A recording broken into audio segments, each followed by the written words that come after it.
मोर जाजपुर जो विधायक भारतीय जनता पार्टी 4 जन विधायक विजय लाभ कर समस्ते जोगदे समस्ते आसी उद्घाटन कले तेणु सबू विधायक भाई मान को धन्यवाद दूसरी। ता छड़ा आज जो कार्यक्रम ये एक भव्य दिव्य कार्यक्रम आपण देखिए मिलिटारी छकरू प्राय 8-10 हजार लोक माँ मैंने आरंभ कर युवबंधु मैंने सीनियर सिटीजन जो मैंने अच्छा वयस्क लोक मैंने भारतीय जनता पार्टी समस्त कर्मकर्ता और विपुल संख्यार आसी भव्य संबर्धना करी एटी आनी पहुँचैले और विभिन्न प्रकार वाद्य यंत्र सजई आमको आनिकी पहुँचे अभ्यर्थना देले से सुकिंदा जनसाणु धन्यवाद दूची एवं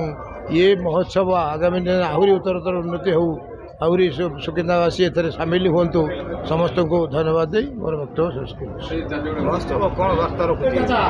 महोत्सवर लक्ष्य हूँ महत्व उद्देश्य नहीं उत्सव कराए तेणु सुकिंदा को गोटे परिवार करी गोड़ी दलिबा भाईचारा संपर्क सृष्टि करवा यही हूँ महोत्सव उद्देश्य। सबू महोत्सव आप देखिए संध्या बेले आम महोत्सव मजा नहीं किंतु मु तो आज अनुभव कली हजार हजार संख्यार युवक टुटु भाई मार्गदर्शन में पूरा निहाती खरा बेलटे एकाठी होकर ए महोत्सव को उपभोग करने आसछन्ति महोत्सव उद्घाटन उत्सव संपृक्ति देवाई आसछन्ति ये जो वार्ता देला जाजपुर जिलार सबु नेतृत्व एक एवं जाजपुर जिले में सबु युवबंधु माने समस्ते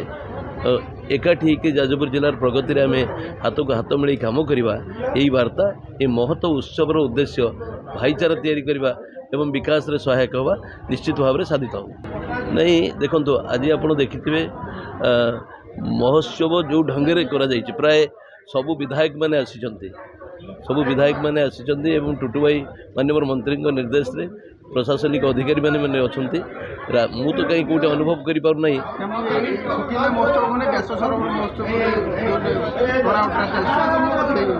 नहीं देखो व्यास सरोवर महोत्सव मु तो कहि आकाश भाई नेतृत्व में जो महोत्सव गुड़िक आम देखीचु आकाश भाई निजे संस्कृति संपन्न एवं ऐतिह्य संपन्न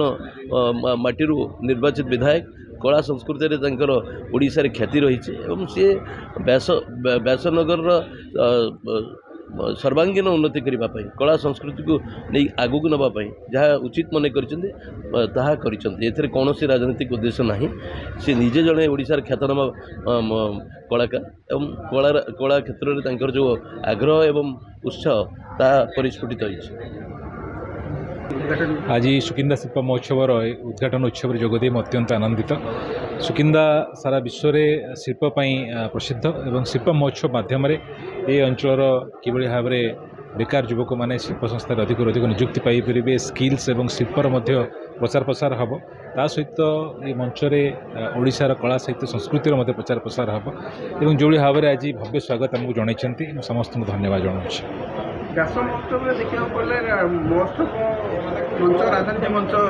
एक जोटा कला साहित्य संस्कृतिर मंच परंपरा मंच ताकू राजनीति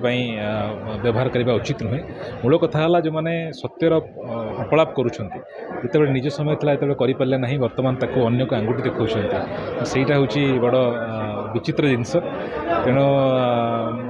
सत कौन लोक मैंने पब्लिक जानते पब्लिक को बोका भाविया भूल तेणु आज समय व्यासनगरवासी जानते सत कौन विकास में किए कम कर विगत दिन में किभली भाव में प्रतारणा होता ये महोत्सव वार्ता देली ये महोत्सव कला साहित्य संस्कृतिर महोत्सव निश्चित भाव में सुकिंदा शिल्प महोत्सव आगामी दिन में जातीय स्तर में ना करूँ मोर शुभेच्छा जनाऊँ।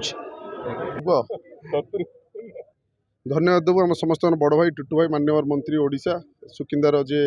गर्व गौरव आज जहाँ नेतृत्व में आज सुकिंदा शिल्प महोत्सव जहाँ विगत दिन हो तार रंग रूपरेखा परिवर्तन नहीं झलकी उठी धन्यवाद देवी आज सुकिंदार युवबंधु एवं समस्त वर्गर माँ मौसी मौसा जो मैंने आज आम समस्त को जाजपुर आम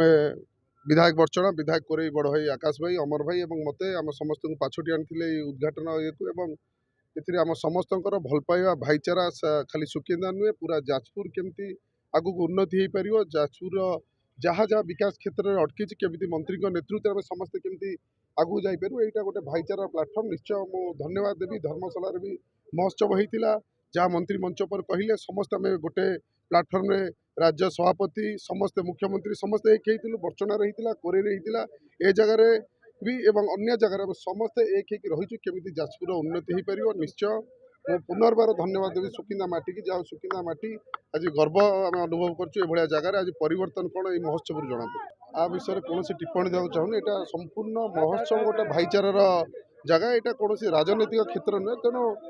जी जार मत कही निश्चय बयसर मोटू बड़ हो कथा को सम्मान देवी एवं राजनीतिक मंच नुहे भाईचारा मंच आम समस्ते केमती भाईचारा करिपरिया दलवर्ण निर्विशेष समस्ते माँ माटी लड़ी पारिबा सेटा सबुठ गर्वर कथा हम आप अन्य टिप्पणी देवा मो मत ठीक हम।